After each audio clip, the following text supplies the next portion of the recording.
여러분 지난주 주일날 우리 정희영 목사님 통해서 너무 귀한 말씀 들었죠.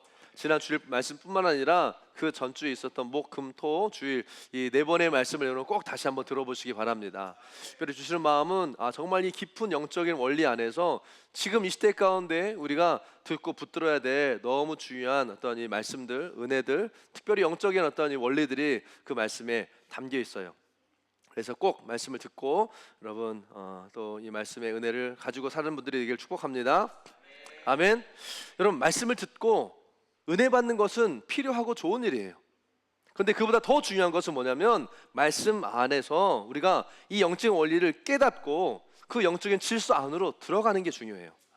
그래야 변화된 삶이 일어나는 것입니다.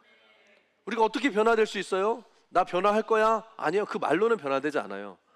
변화된 삶을 살기 위해서는 그 영의 질서 안에 들어가서 살아야 되는 거죠. 우리가 지금 새로운 루틴을 만들어서 그 루틴을 따라서 수예배 또 금요 우리 스몰처치 모임 이런 식으로 좀 바꿔가듯이 그 새로운 루틴을 따라갈 때 새로운 열매들이 맺혀지게 되는 것과 같은 원리입니다. 아멘. 우리의 삶에 실질적인 열매가 맺혀지기 위해서는요, 영의 원리를 따라서 살아내야 하는 것입니다. 여러분 기도해야 되겠다는 것을 깨닫는 것이요 열매 맺게 하는 게 아니에요.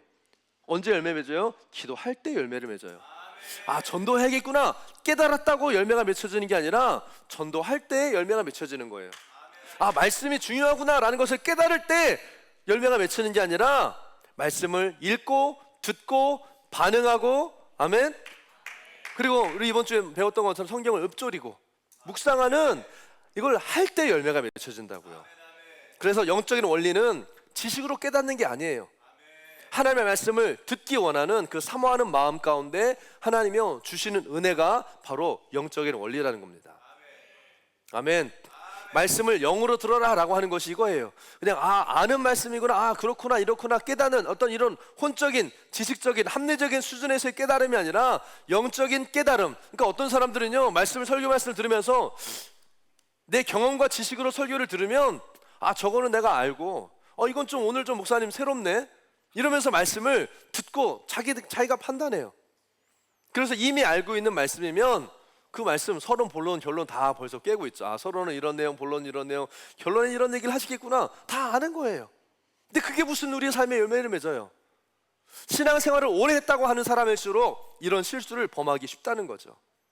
여러분 하나님의 말씀은요 순종하기 위해서 듣는 겁니다. 내가 순종해야 될 말씀이 무엇인지 발견하기 원하는 그런 겸손한 마음에 하나님은요 은혜를 주세요. 뿐만 아니라 깨닫는 영적인 원리를 깨닫는 은혜도 그런 지혜도 주십니다. 아멘. 자 이제 우리가 다시 창세기 말씀을 나누기 시작할 텐데요, 지금 이때에 우리들의 삶에 중요한 것을 먼저 세워가는 분들이 되길 바라요. 중요한 게 뭔지를 알고 중요한 것부터 여러분 붙잡으시게 되길 바랍니다.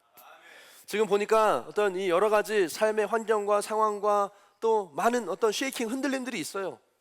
그래서 뭔가 이전과는 다른 어떤 삶의 패턴, 어떤 형태이든지 간에 여러분들에게 어떤 변화가 일어나고 있다면 그것을 기회로 삼는 지혜가 있게 되기를 바랍니다. 아멘. 변화는요 기회예요. 어떤 사람한테 변화는 스트레스예요. 또 바꿔야 돼, 또 뭐 이거 해야 돼, 또 저거 해야 돼, 스트레스고 힘들고 귀찮고, 그런 사람은 발전할 수 없어요. 성장할 수 없어요. 변화의 시기에 기회로 그 기회를 만드는 사람은요 성장하고 변화가 됩니다.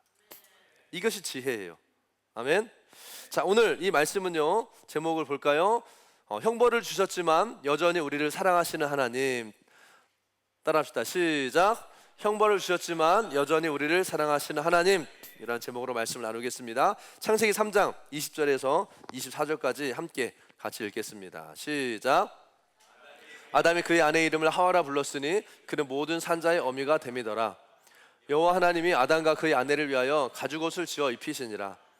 여호와 하나님이 이르시되 보라, 이 사람이 선악을 아는 일에 우리 중 하나같이 되었으니 그가 그의 손을 들어 생명나무 열매도 따먹고 영생할까 하노라 하시고, 여호와 하나님이 에덴 동산에서 그를 내보내어 그의 근원이 된 땅을 갈게 하시니라. 이같이 하나님이 그 사람을 쫓아내시고 에덴 동산 동쪽에 그룹들과 두루 도는 불칼을 두어 생명나무의 길을 지키게 하시니라. 아멘. 하나님은 벌을 주셨지만요 하나님은 또한 이 아담과 하와를요 사랑하셨어요. 그래서 이 범죄한 하와한테 생명을 잉태하는 것을요 멈추게 하지 않으셨어요. 계속 아이를 낳을 수 있는 그 복을 주신 거죠.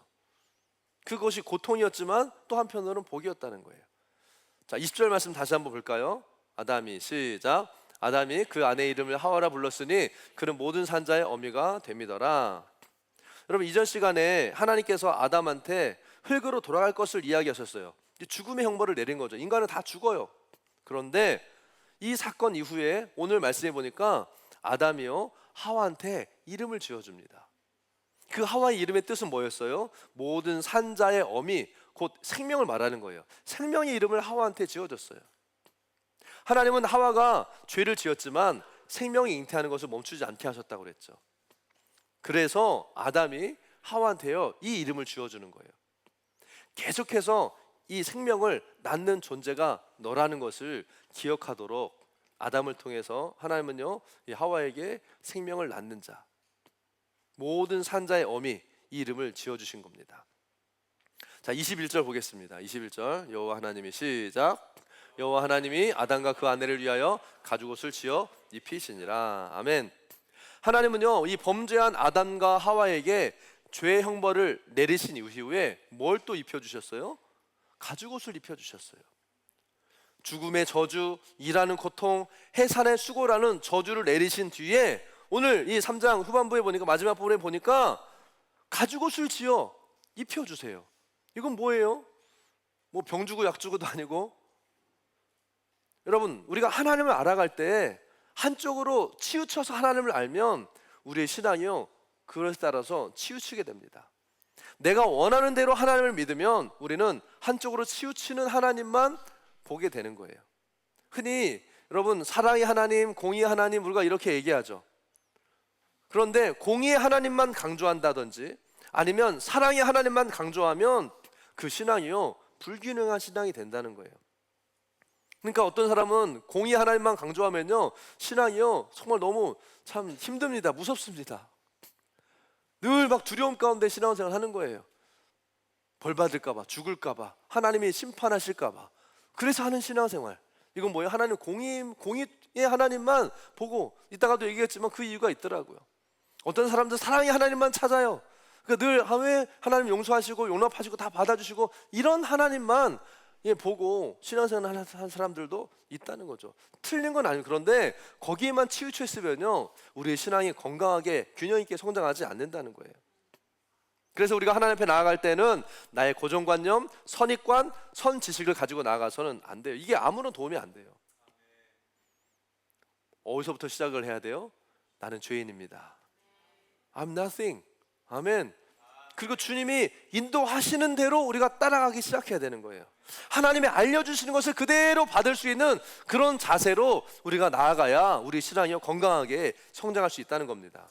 그렇지 않고 자기 중심, 자기 고집, 자기 욕심, 자기의 경험, 자기의 뜻이 강한 사람은요 하나님을 부분적으로는 알 수 있을지 모르겠지만 온전한 하나님을 아는 게 아니에요. 사실은 그건 하나님을 모르는 거예요.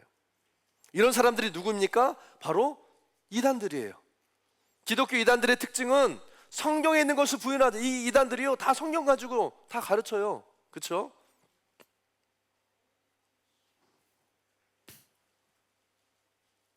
근데 왜 이단이에요?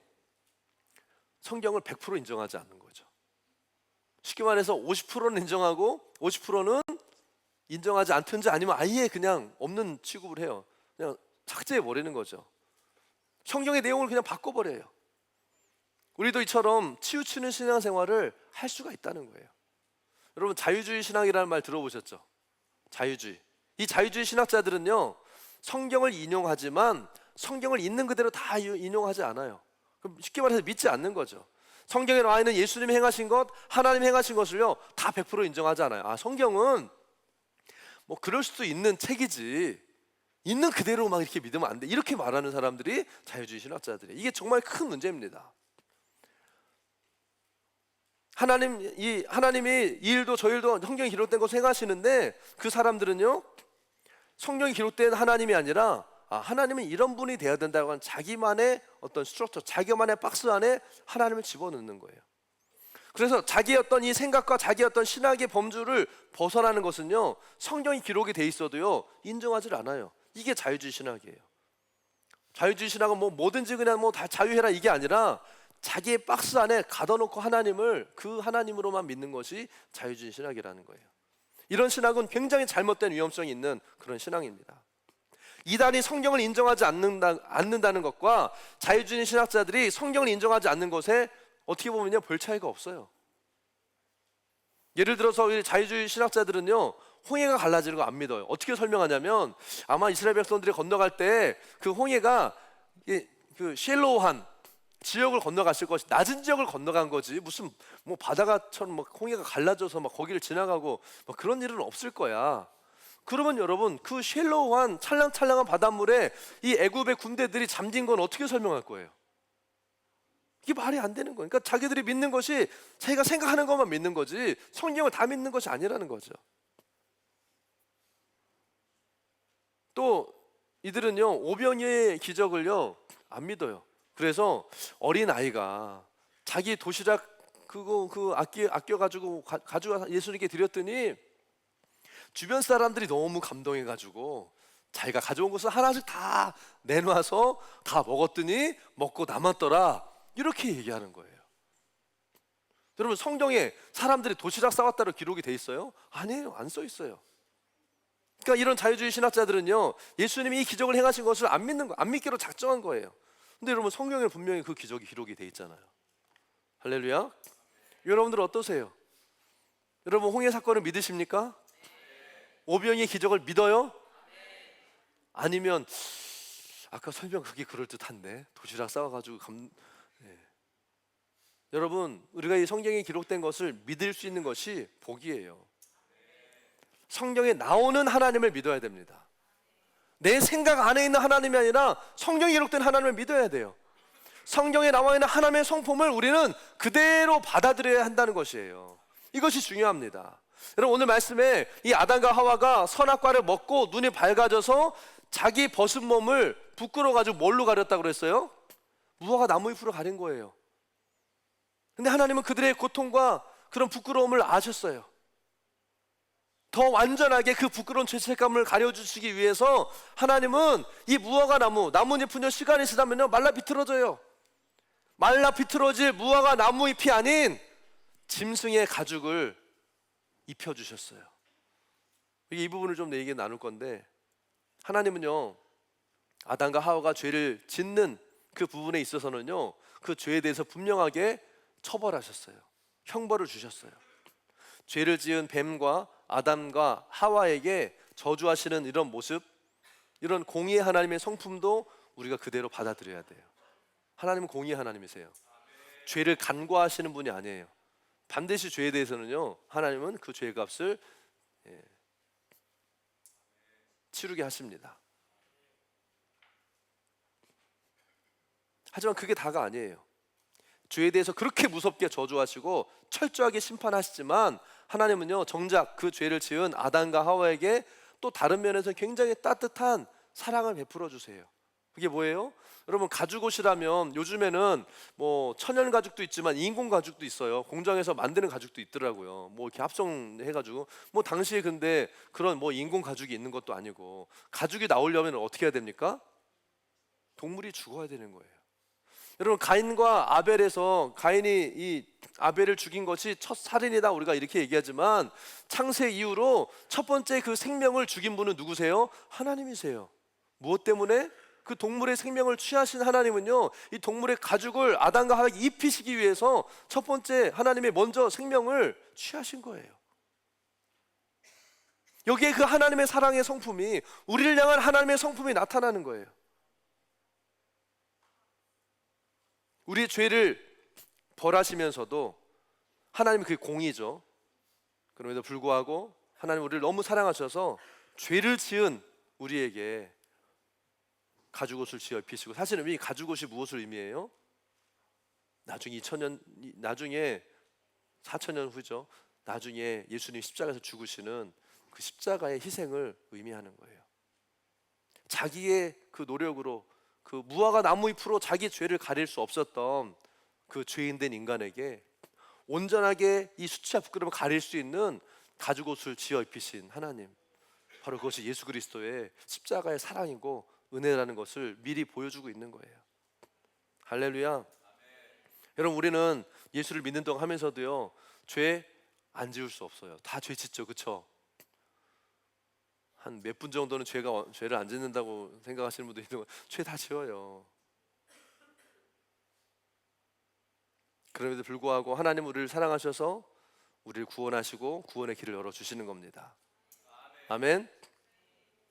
죄를 지은 그 영혼은 하나님이 사랑하신다는 것을 우리가 알아야 돼요. 그리고 믿어야 돼요. 그래야 이 사단의 고소로부터 우리가 자유해질 수 있습니다. 죄인을 사랑하시는 하나님의 성품, 하나님의 이 성품을 모르면 어떤 일이 생기냐면, 여러분, 이 사단이 우리를 공격해 올 때요, 하나님부터 우리가 계속 멀어지는 거예요. 하나님의 사랑을 믿지 못하고 공의의 하나님만 생각하게 되는 거예요. 그래서 어때요? 오늘 내가 이런 죄를 지었으니까 하나님 나를 벌 주시겠지, 나를 저주하시겠지, 내가 병들고 내가 지금 사고 난 게 다 그것 때문이야, 이런 생각을 가지고 산다는 거예요. 이런 생각만 가지고 살면요, 사람이 어떻게 되겠어요? 사고 안 날까, 뭐가 안 날까, 뭐 잘못하면 뭐가 어떨까, 늘 두려움과 불안 가운데 사는, 하나님 우리가 그렇게 살기 원하시겠어요? 아니라는 거예요. 아멘. 이건 사단의 농락이에요. 하나님의 사랑의 성품을 믿지 못하는 사람이 빠지는 함정이 바로 이런 사단의 공격이라는 거예요. 그런데 성도들 중에 많은 사람들이 하나님의 이 사랑의 하나님보다 공의의 하나님을 더 잘 믿더라고요. 왜 그래요? 그건 바로 자신의 경험 때문에 그런 경우가 많습니다. 자기의 부모로부터 받은 그런 경험들이요, 하나님을 그런 하나님으로 오해하게 만드는 거예요. 여러분, 내가 다른 사람들의 죄를 잘 용서해주고 품어주고 사랑해주는 그런 인격을 가진 사람은요, 하나님의 이 온전한 사랑을 쉽게 받아들일 수 있어요. 왜? 내가 또 그렇게 할 수 있으니까. 또 우리 부모님이 나에게 그렇게 해주셨기 때문에 그런 삶을 쉽게 살 수 있어요. 그렇게 이해해요. 아버지가 나를 혼내고 야단치지만 또 나를 사랑해주고 품어주고 용서해주는 걸 경험했기 때문에 이 하나님의 사랑을 받아들이는 것도 쉬워요. 그런 사람은 하나님의 사랑의 인격을요, 쉽게 받아들일 수 있습니다. 그러면 어떤 사람이 하나님의 사랑은 못 믿고 공의 하나님은 잘 받아들일까요? 그 반대의 경험을 가진 사람들. 다시 말해서 다른 사람의 잘못이나 약점이나 허물이나 죄를 쉽게 용납하지 못하는 사람들이 있잖아요. 이런 사람들은, 나에게 죄 지은 자를 용서하지 못하는 그런 사람들은요, 다른 사람들을 판단하고 정죄하고 못되게 하고 시기하고 막 해코지하고 심지어 저주까지 하는데, 왜 그래요? 하나님도 그렇게 할 것이라고 생각하는 거예요. 자기가 그러니까. 여러분, 거짓말하는 사람은요, 딴 사람 말 잘 못 믿어요. 왜? 그 사람도 거짓말 할 거라고 생각하니까.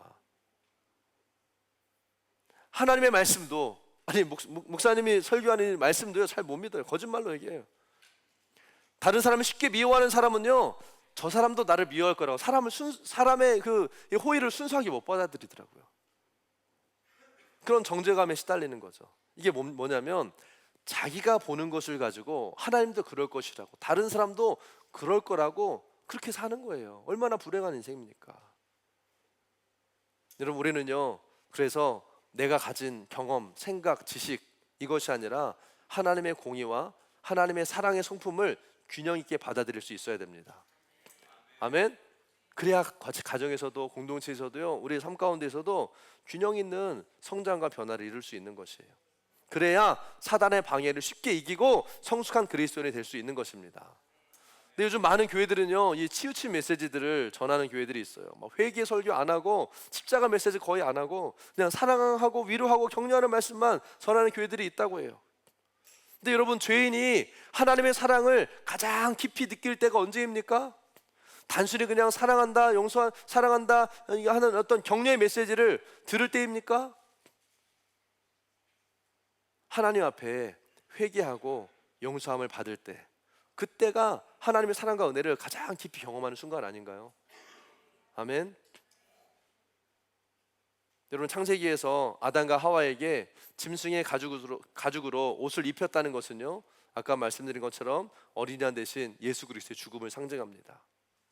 그럼 우리가 간증을 나눌 때라든지 또 말씀 리스폰스 할 때, 정말 여러분, 주님이 아니면 우리 현재 모습, 나의 어떤 이 연약한 모습들을 여러분 나누기가요 쉽지 않아요. 자기 연약함은요 다 가리고 싶어 해요. 좋은 것만 얘기하고 싶어 해요.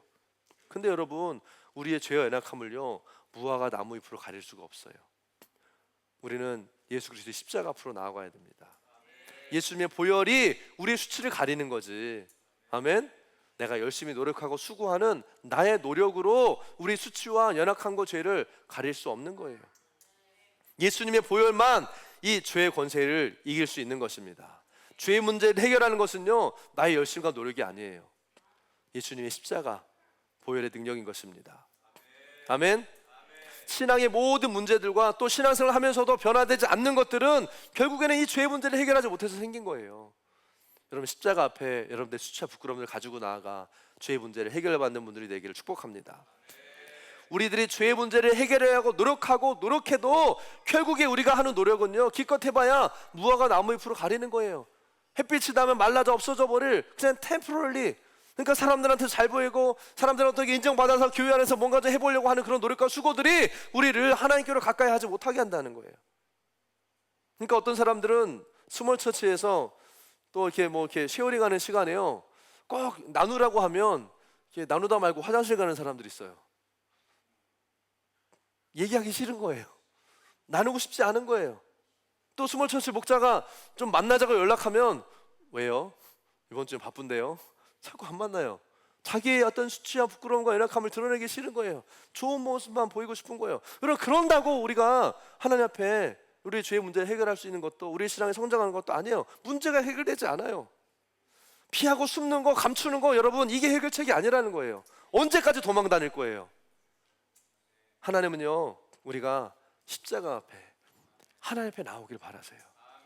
하나님께로 나오면 예수님의 보혈로 우리를 씻어주시고 우리를 가리우시는, 가죽옷을 입혀주시는 분이 하나님이시라는 거예요. 그래서 요한일서 1장 9절에 뭐라고 기록되어 있습니까? 함께 읽어볼까요? 시작. 만일 우리가 우리 죄를 자백하면 그는 미쁘시고 위로우사 우리 죄를 사하시며 모든 불의에서 우리를 깨끗하게 하실 것이요, 죄 짓는 것, 범죄하는 것이 문제가 아니라 문제는 뭐예요? 하나님께로 돌아오지 않는 것이 문제라는 거예요. 여러분들의 연약함 가운데, 죄 가운데 무너져 있을 때 그런 주님께로 돌아오는 분들이 되기를 축복합니다.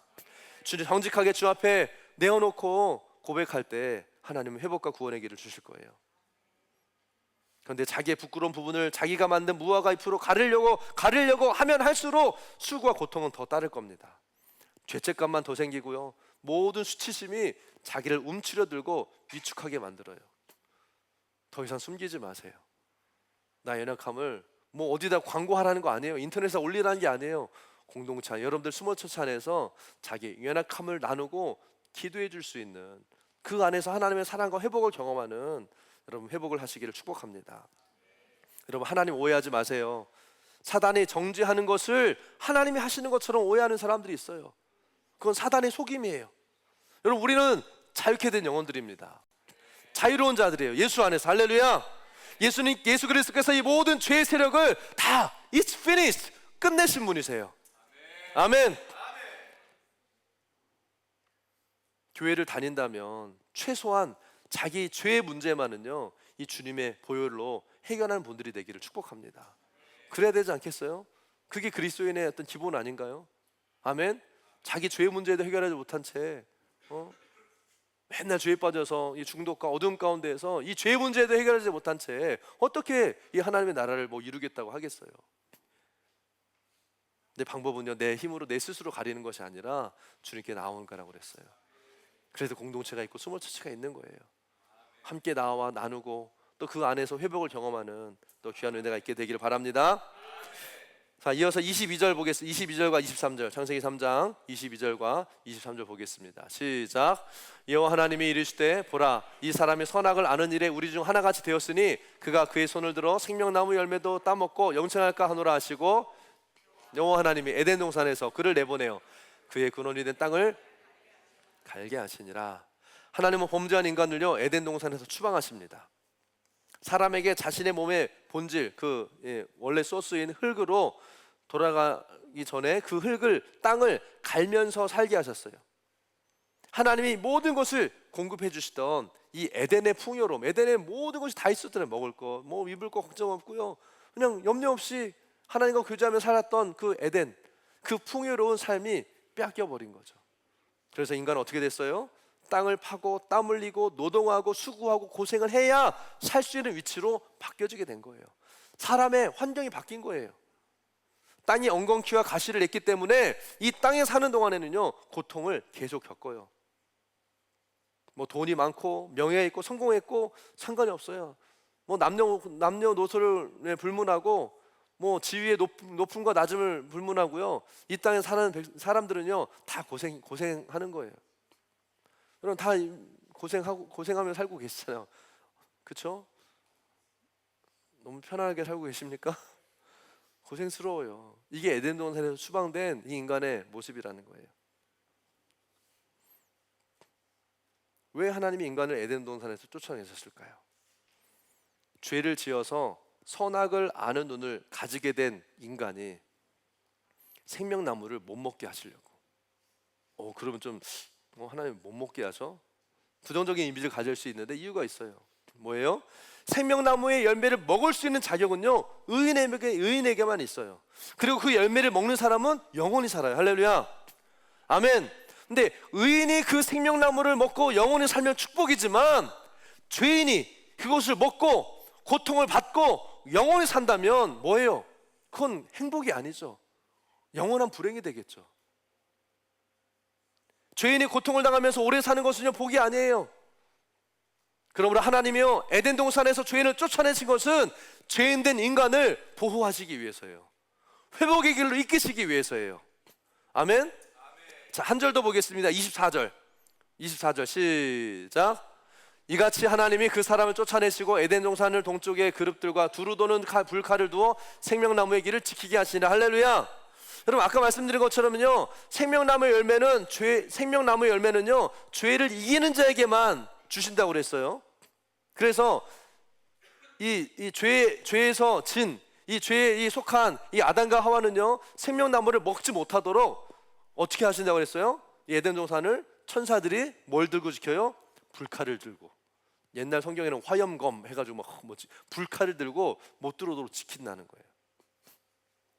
저 같으면 아마 아담과 하와 쫓아내고 나서 에덴 동산 없애버렸을 수도 있어요. 여러분 저희 놀이동산 이런 데 보면 호주에서도 그런 일이 있었잖아요.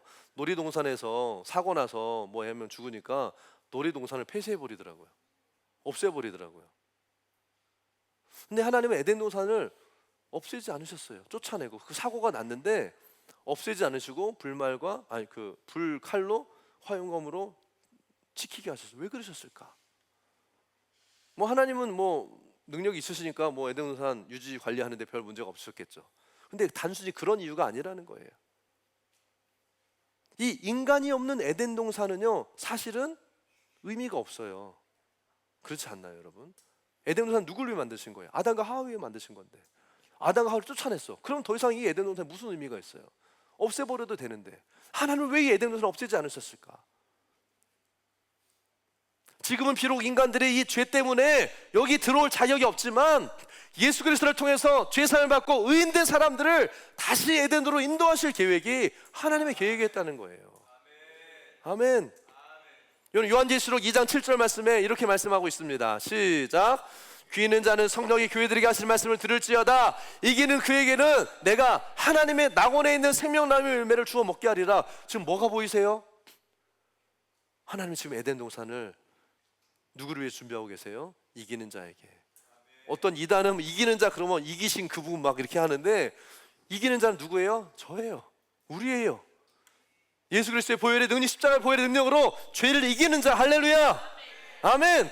맨날 죄에 쫓아다니고 죄에 끌려다니면서 거기에 막 죄의 종로로 타는 인생이 아니라 말씀과 기도로 거룩해지고 그리스도의 성품을 닮아가며 죄를 이기는 자, 환난 앞에 통과하고 하나님의 말씀 앞에 서 있는 자, 이기는 자. 할렐루야. 그 이긴 자에게 어떤 영광을 주신다고요? 에덴 동산에 생명나무의 열매를 먹고. 하나님의 계획이 이거라는 거예요.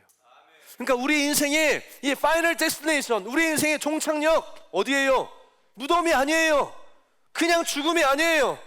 우리 인생의 종착역은요, 이 땅에서의 나그네의 삶을 끝내고, 나그네의 인생을 끝내고 다시 주님을 만나서 함께 생명나무를 먹는 그것이 우리의 파이널 데스티네이션인 거예요.